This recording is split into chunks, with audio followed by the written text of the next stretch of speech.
Forever 21 was a fast fashion pioneer, known for selling trendy clothes at rock-bottom prices. Actually, really cheap denim. Forever 21, it's one of my favorite brands and has been since I was in like middle school. I feel like they have so many cute, trendy pieces for an affordable price. I have so many pieces in my wardrobe that I wear regularly, and they're just some of my favorites, and they're from... At its peak, the company had more than 800 physical stores and over $4 billion in sales.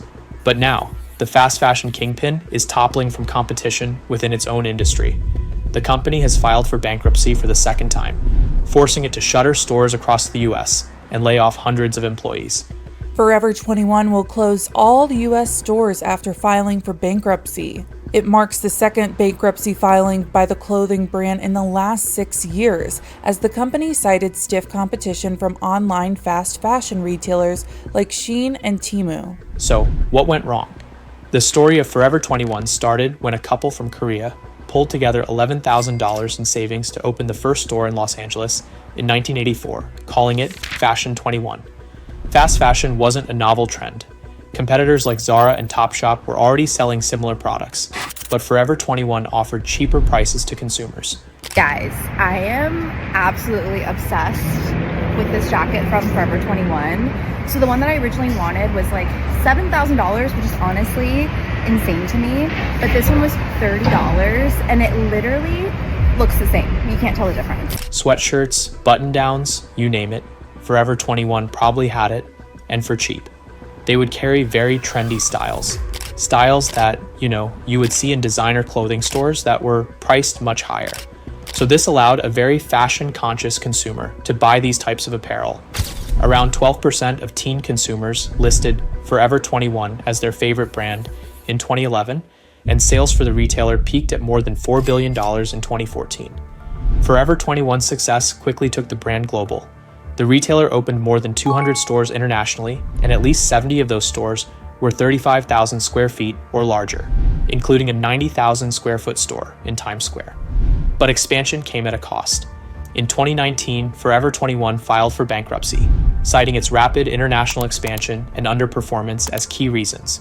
Stores in Canada, Europe, and Asia lost $10 million on average in 2018 and 2019. It wasn't just international sales that plummeted for Forever 21, it was also sales in US malls, where the fast fashion retailer was a major tenant. That drop stems from the rise in e-commerce and the COVID-19 pandemic. They were very slow to adapt to e-commerce. By the time they filed for bankruptcy, only 16% of their sales were through e-commerce. And at that point, a lot of companies had already made e-commerce a much stronger part of their offering. Forever 21 continued to hemorrhage cash, to the tune of $120 million, just 1 month after filing for bankruptcy. That's when licensing firm Authentic Brands Group and real estate companies, Simon Property Group and Brookfield Property Partners, joined forces to buy Forever 21. These mall owners were concerned. If you lose your biggest stores, who's going to come into your malls? And then what does that mean about your other tenants?